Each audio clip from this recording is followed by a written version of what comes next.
गडचिरोली जिल्ह्यातील अवैध धंद्यांवर कारवाई सुरू असतानाच धानोरा तालुक्यातील मोहली येथे गांजाची लागवड करून विक्री तयार करणाऱ्या आरोपीला गडचिरोली पोलिसांनी ताब्यात घेतले आहे।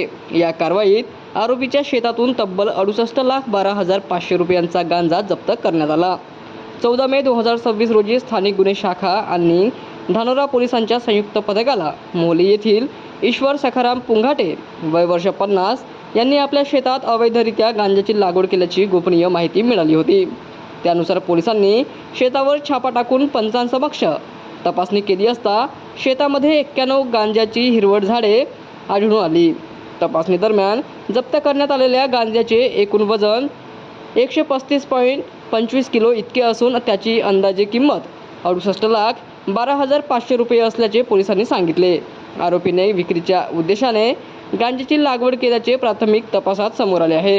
या प्रकरणी आरोपी विरुद्ध धानोरा पोलीस ठाण्यात NDPS कायद्यान्वये गुन्हा दाखल करण्यात आला असून आरोपीला 2 दिवसांची पोलीस कोठडी सुनावण्यात आली आहे।